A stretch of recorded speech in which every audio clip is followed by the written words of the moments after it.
Hi, this is Johannes Krieger with Senshi-Knives. Half a year ago, I found a beautiful new handle construction, which I'm making ever since. I'm talking about my 1/3 full, 2/3 hidden tang handles, and I'm going to show you in this video, in detail, how I make them. Enjoy! Here, an absolutely beautiful piece of VG10 made into a knife. Just finished polishing it. And the first step in doing a handle is to protect the finish of your knife, because after you attach the handle, you can't really finish the blade anymore. So I have this masking tape here.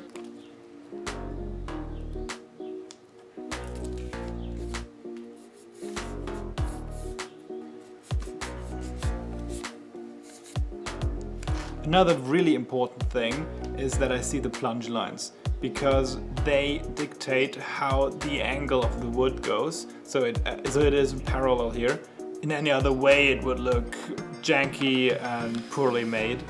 So I need to keep them open so I can really match the angle on the wood. For the front piece here, for the 1/3 bolster area, I use this piece of ebony with some G10 liner, white underneath. And at the back of it, for the transition area to the backside, which will be done in this curly maple I have here. I've used that one before, that wood, but not stabilized. And this one here is completely stabilized. I hope that the dust from the ebony won't penetrate into the maple here. I had that problem with another knife where the carbon fiber spacer gave up some dust which penetrated into the maple. So I stabilized this one here, and I hope this will solve the problem, because the ebony dust is really sticky and sticks to everything. I have completely black hands after I work with ebony, but it's definitely worth it because it's just a beautiful wood. Normally you would have wood, G10, steel, G10, wood. And with that, only one pin in there, it can start to warp and crack and open up. I will drill holes in the pieces of wood here. So I have really epoxy that goes from one side of wood to the other side of wood without anything in between. So it really grips on here and holds everything together so it can't warp.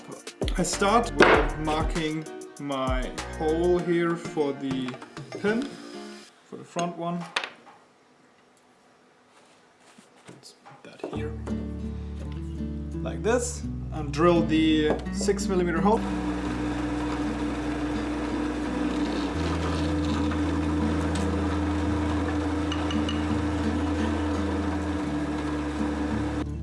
Now I need to cut a around 3cm long piece from this thing, or I just do it this way. Nice. Okay, now I can put this in here like that. Put the knife right on top, and now I can take a thing here and mark out the outline of the... Then I mark the position where the polished rounding ends, so I know where to stop with the wood. And here I have the draft for this handle. Now let's cut this out roughly on the table saw and then refine this with the belt sander.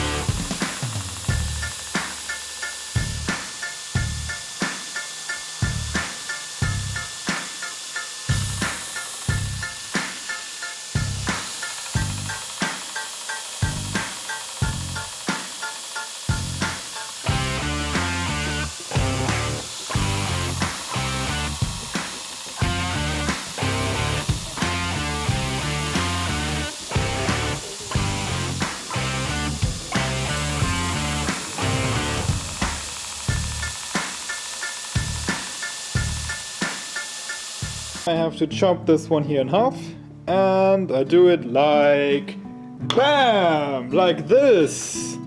Yeah, now I have here 2 pieces, and now I go for the G10. So this is really quick. Now I have here the G10 lying, and I just cut a big enough piece from it, because I think that this is the easiest way. Rough the surface a little bit up, so the epoxy really has something to stick on. Some 5-minute epoxy. Mix it really good. So now I'm just putting some on here, doing the same. So now put it on there, clamp it down really tight, so the gap is as small as possible. Perfect. And now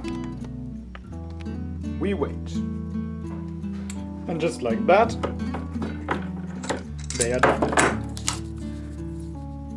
And now I need to shape them, drill the hole through. Let's do it.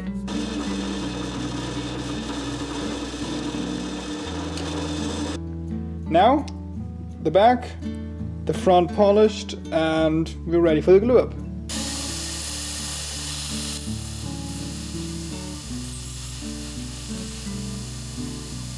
Just me from the off real quick. I don't really like to ask for it, but a like and maybe even a sub would help me out a lot. So, if you are enjoying this content, please consider it. Thank you.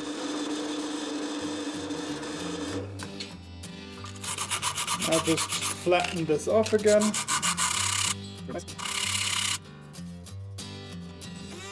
Now I'm going to mark out where I want to drill the hole for the tang here. I think I will go somewhere like on this height. Yeah, I will do that. I will just put a 9mm hole right down the center here. It's the easiest way here.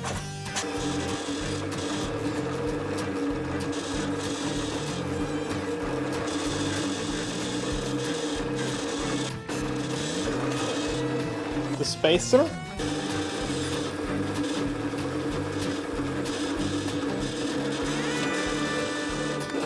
Just like this, and it's done. Everything is ready for the glue up, but the tang isn't. I have here still the oxides from the quenching on there, and I just want to rough this up, give it really nice, grippy, blank steel. So back on the 40 grit, and I'm going to use the wheel. Because if you just go on a platter and hold it on there, you make scratches from front to back. One scratch, and this doesn't give really good grip in that direction.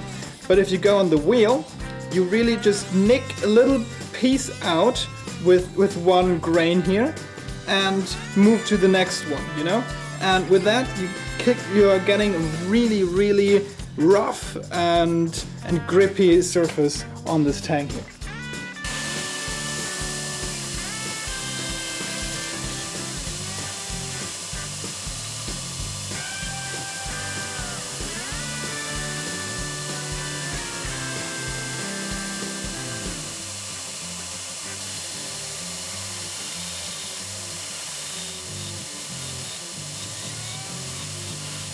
As you can see, I'm really conservative here in the front because I just don't want to make any scratches into the nice part and visible part of the knife. I did that before. It cost me literal hours to fix it. For the first glue up, because I'm doing this in a 2-step process. First, I have here some cleaning stuff, and I'm going to clean off every surface with that. So this is really completely free of any fats or stuff like that. I start with taking out the glue. I don't need as much glue as normally because I have only 1/3 of the surface here.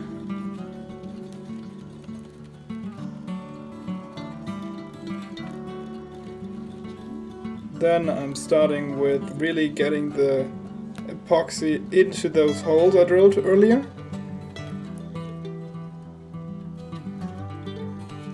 And then I'm getting the pin I've got here, just greasing it really, really good. And putting it in the hole and getting a little bit up and down motion here to really pump the epoxy into the crevices. And with that, this is done. Now I can take the knife, put it over, put it in. Then I fill all the holes again. Those holes are filled now. Then I'm trying to fill these here as well. And also I'm filling the main hole here with resin.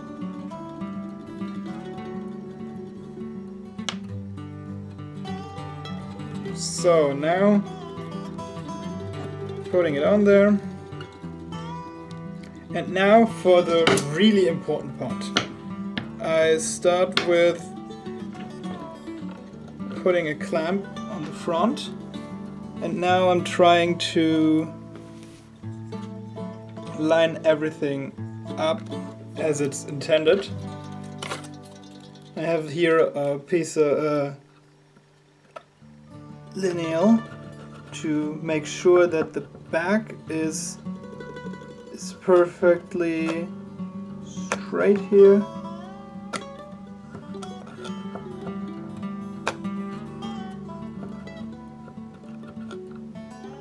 To put on the second clamp, I'm just giving you a little bit better view there now, like this.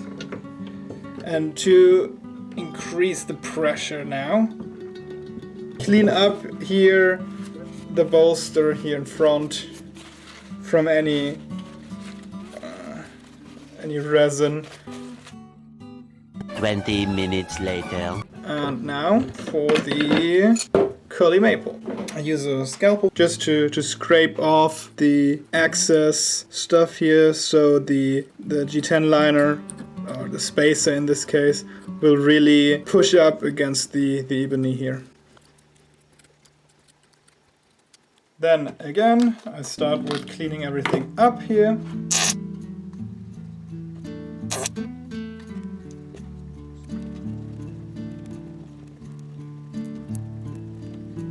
Now I'm filling up this good mixed epoxy into the hole here.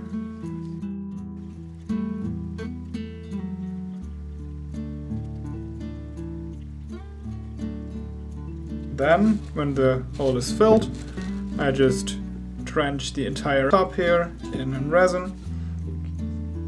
This. Press it down a little bit. Like that. Now, I will put the knife in here. And press it down really good. Then I check if it's nice and straight, everything here, because I want to utilize the flat sides here in the later stages.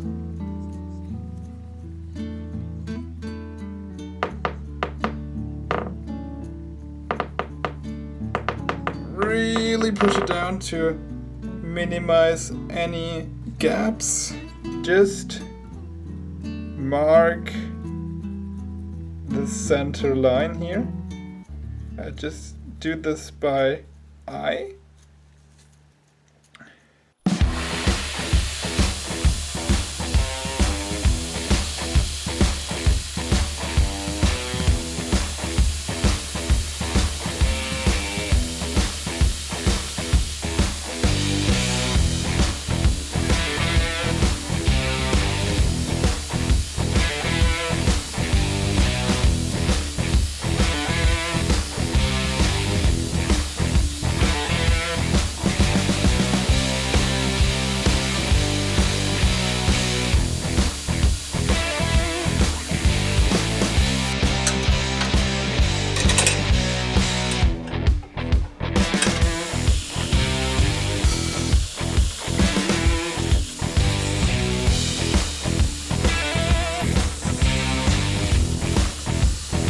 I have the bolster area here reduced down to the tang, and with that I can now mark out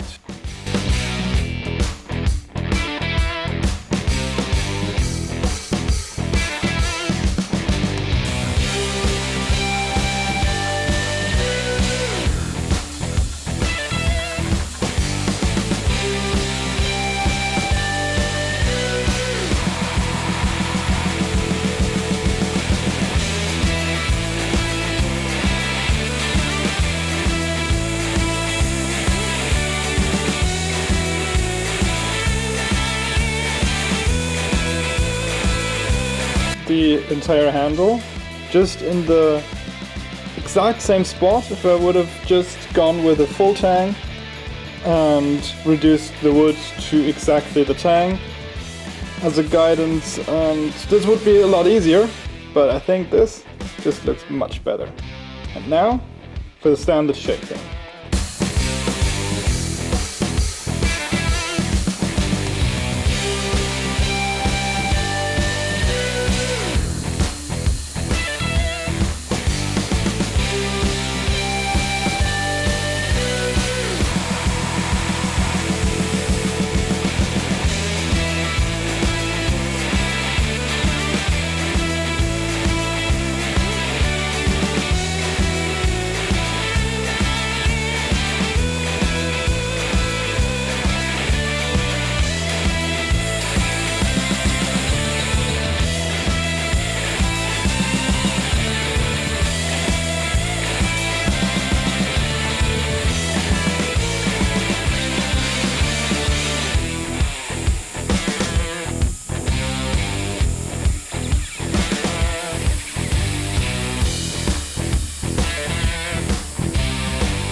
And just like that, the shaping is done.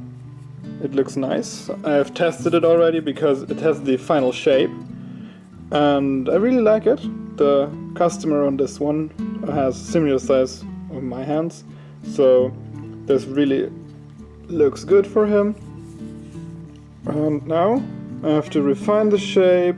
I have to smooth out all the scratches in here, and we will see how good the stabilization of the curlymaple worked.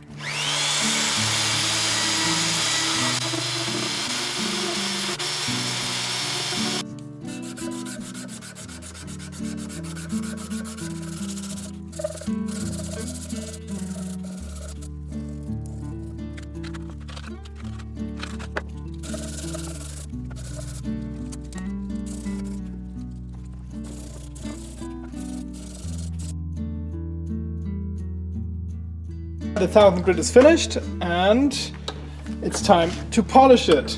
Let's do that.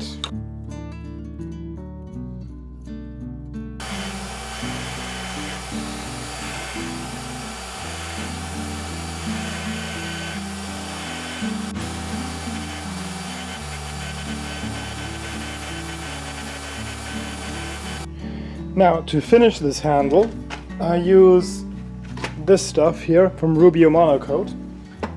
Dip my finger in and just apply it this way. More.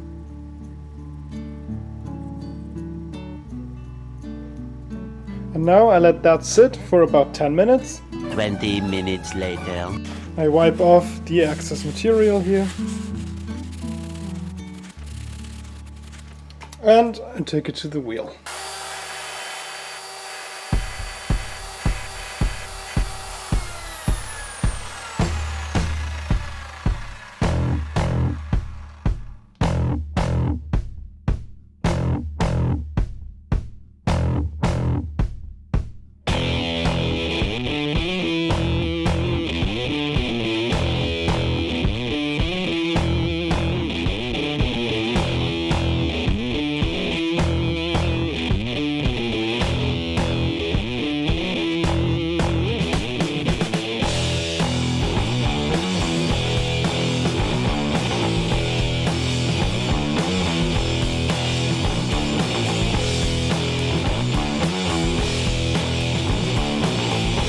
Oh wow!